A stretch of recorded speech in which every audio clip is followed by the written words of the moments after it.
চাঁদপুরের ফরিদগঞ্জে জাঁকজমকপূর্ণ আয়োজনের মধ্য দিয়ে সম্পন্ন হয়েছে Paikpara gold cup cricket tournament season 6 final ম্যাচে সৌদি প্রবাসী একাদশকে হারিয়ে শিরোপা জিতে নেয় কাতার প্রবাসী স্পোর্টিং ক্লাব। টুর্নামেন্ট শেষে শান্তিপূর্ণ পরিবেশে অনুষ্ঠিত হয় পুরস্কার বিতরণ অনুষ্ঠান। আয়োজকরা জানান, যুব সমাজকে অপরাধমুক্ত রাখতে এমন ক্রীড়া আয়োজন অব্যাহত থাকবে। বিস্তারিত দেখুন আব্দুস সাবাহান লিটনের প্রতিবেদনে। চাঁদপুরের ফরিদগঞ্জ উপজেলার পাইকপাড়া ইউজি উচ্চ বিদ্যালয় মাঠে উৎসবমুখর ও জাঁকজমকপূর্ণ পরিবেশে সম্পন্ন হয়েছে Paikpara gold cup cricket tournament season 6। মঙ্গলবার বিকেলে অনুষ্ঠিত ফাইনাল খেলায় সৌদি প্রবাসী একাদশকে 5 উইকেটে পরাজিত করে চ্যাম্পিয়ন হওয়ার গৌরব অর্জন করে কাতার প্রবাসী স্পোর্টিং ক্লাব।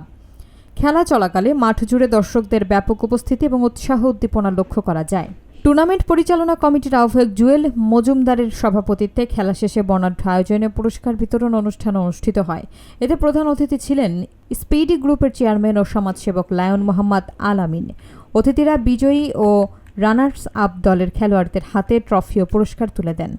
স্থানীয় সচেতন মহল ও আয়োজক কমিটির পক্ষ থেকে জানানো হয়, যুব সমাজকে ইফরিজিং, বাল্যবিবাহ, কিশোর অপরাধ এবং মাদক কারবার সহ নানা অপরাধমূলক কর্মকাণ্ড থেকে দূরে রাখতে খেলাধুলার কোনো বিকল্প নেই।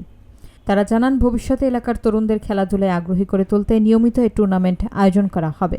আয়োজনে সহযোগিতা করায় সংশ্লিষ্ট সকলের প্রতি কৃতজ্ঞতা প্রকাশ করা হয়।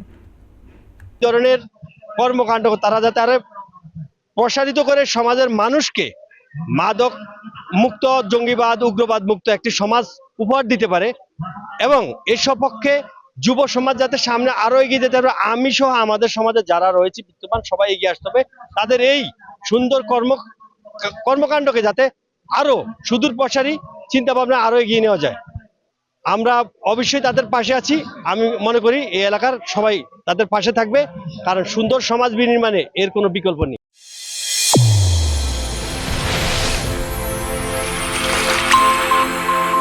চ্যানেল A1 হৃদয়ের স্পন্দন।